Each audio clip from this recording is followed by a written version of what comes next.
You guys are good to go? Yeah. Okay. We did have a presentation on mobile phone applications, specifically Foursquare.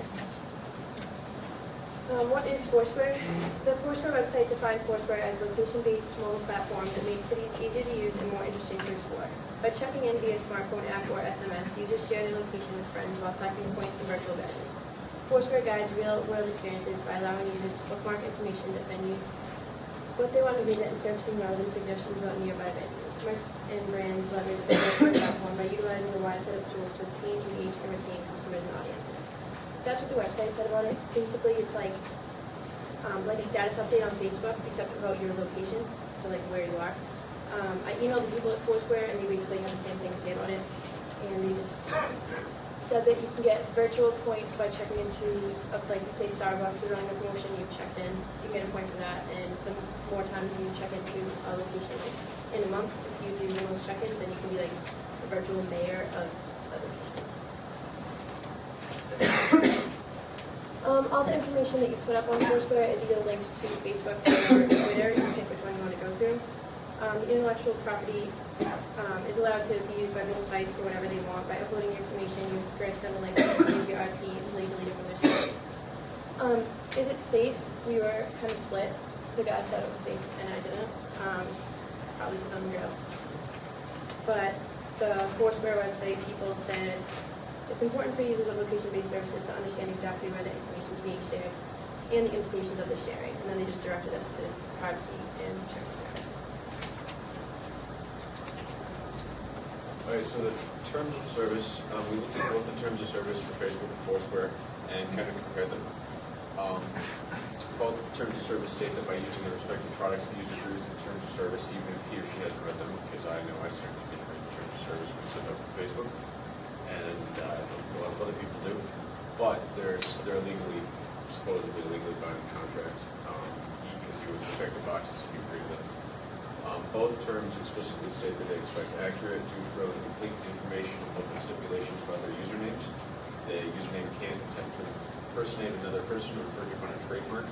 If it's not directly relating to your name, and it's relating to, again, a company files a trademark claim, then they will shut down your account. And both have the ability to immediately terminate your account without cause, but Facebook says that any changes that made to accounts of Facebook, they will notify you by writing. Foursquare does not. They'll just automatically change.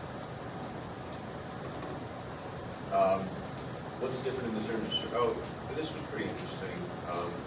Is that Foursquare doesn't prohibit sex offenders from using their Facebook, and Facebook does, and it's the only stipulation they have about sex offenders. They don't have stipulation about anything for any other crimes, stalking, murder. Anybody that got out of prison is still allowed to use Facebook, but if you're a convicted sex offender, you're permanently banned. They allow users to create an account at the age of 13, but Foursquare's terms of service is when you must be legal age to sign a contract, which is typically 18. These two numbers seem to conflict. Foursquare can alter their terms of service without notification. Like I said, Facebook, in their terms of service, states that they have to notify you. Just in general, Foursquare's terms were a lot more legal, whereas Facebook's seem to be much less legal based on what a normal person would understand when reading the contract. That's it. All right, so the main difference between like the three major social media accounts, there are Facebook is usually typically for photo uploading, seeing what your friends are doing, connecting with people. Like if you graduated from high school, you're about to graduate from college, reconnecting with them. Twitter is usually just status updates. A lot of it's gravitated towards now pop stars and like high-end celebrities are now using it to just keep their fans motivated and wanting to hear their albums or whatever. However, Foursquare is more of a typical location application for just checking in with your friends. If you're at the local bar, checking on Facebook. That's what their theme is, and friends will probably show up. Checking in. Facebook actually just added this feature as well to their mobile application on their phones. Basically, you just go in, check in, Pretty sure that everybody has Facebook or Twitter or some account. So Facebook, for example, let's go in. Our very own TA Rob was just at the Shell gas station. So it's just a way of like you can track them. And you know, we pulled up a couple reports about it. So like a lot of people are just finding causes where they'll check in at a location and then immediately after the house gets broken into, or somebody follows them and tracks them down. I mean, there's only what a few Shell gas stations in this area. I'm pretty sure I could locate Rob if I wanted. Yeah, I mean, so that's some of the problems that they're having with it. Of course, it's not liable for that. You just got to be smart about it. I never use checking myself, just personal reasons.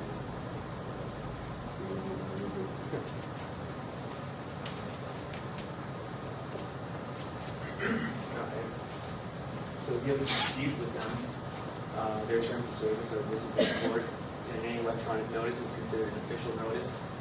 Any disputes must be declared safe within a year. And first they go to arbitration in New York City, and be selected from the JAMS list.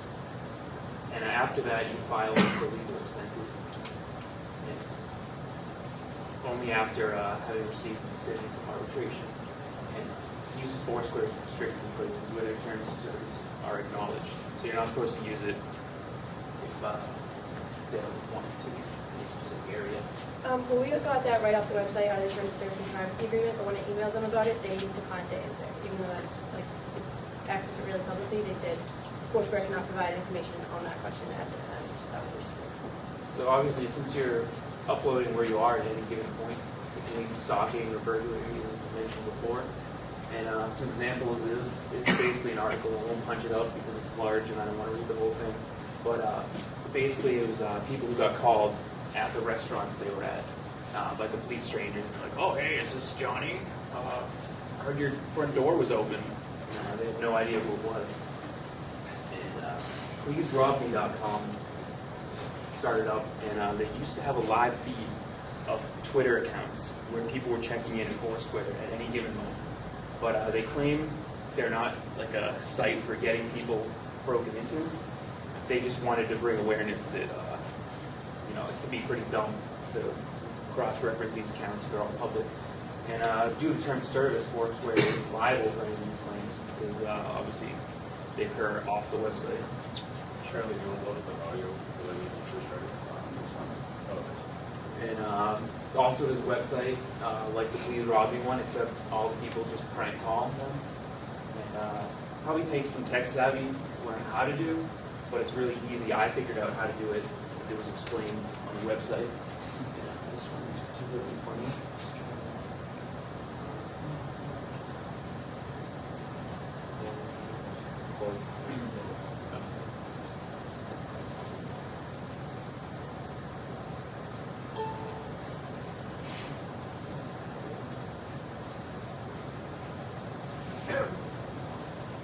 Oh, hello. Would it be possible to page a customer that's there? Would it be possible to page a customer that's in there right now? Yeah. Who that Okay. you're trying to reach? His name is Shaggy Jenkins. What's the last name? Jenkins. What's the other name? Shaggy? Okay, hold on. Thanks. Hello. Hello, this is Paul from the Red Cross, and we're calling, asking for donations tonight. Okay. And I'd like to know if you'd like to donate this year like you did last year. How is this? What are you talking about? How did you know I'm in a restaurant? Well, we're at the Red Cross. We're trying a new thing. It's proactive telemarketing. It's hard to reach people at home these days. So I was just wondering if we could count on your support this year. Sure, why not? Okay. Would you like to donate $25 then to help the people in Haiti? Could you tell me who you are? This is Roy with the Red Cross. I think you're Paul. Paul Roy.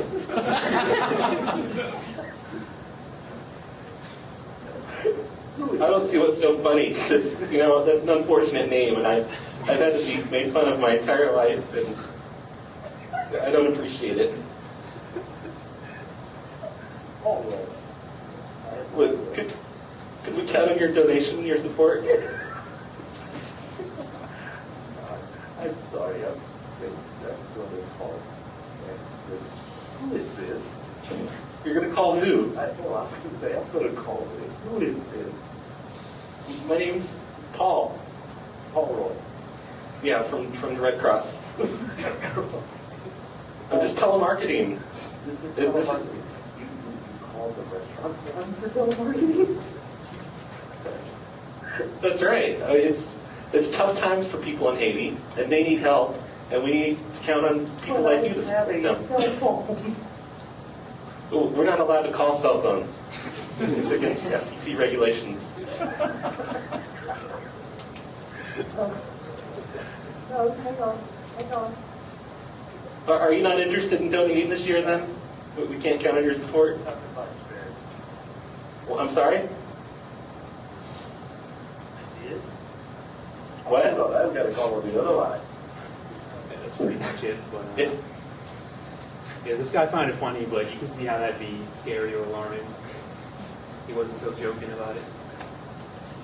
And I was mentioning before how you can do a cross-reference search on Twitter. All you do is go to the advanced search, type in foursquare.com in the main search box, and any location, be a city, state, an area, whatever, and it'll pop up with the closest people and where they checked in recently. So, and I mean, if you know them in real life, or if they're listed in the white pages, you can just look up their address. It's a pretty big safety concern. And again, Foursquare isn't responsible for any of this. All right, advertising and using. Foursquare allows places to advertise via putting their locations into the system and allowing people to look them up when they're nearby. So the question is, does the company make money, which is like what every company's after? And the answer is yes. Foursquare has recently made a lot of deals with major brands like HBO, Bravo, Marc Jacobs, and Foursquare is cutting deals with major brands left and right. Every day it seems like there's a new one. But primarily it's like bigger companies that are like putting their money into it, not small coffee shops or like Starbucks or like, you know, stuff like that. Like smaller companies aren't putting their money into it. Users can also create and add new places for Foursquare. They also said they didn't want to comment on how they make money. Advertising and deals with major brands. Stores can add places for free, but deals are made that allow for more advertising and bring in profits. This is a large margin right here, but the exact value of Foursquare isn't agreed upon, but it's somewhere between 80 and 300 million US dollars. So it's a pretty big margin, but yeah. Finally, this is a survey taken. If you had to pay for it, would you still use Foursquare? And I think 90% said no, as you can see. Same thing with businesses. Businesses like it, but they don't know exactly how it's helping their company. So they don't want to put monster money into it if they don't know if it's actually like helping their profits.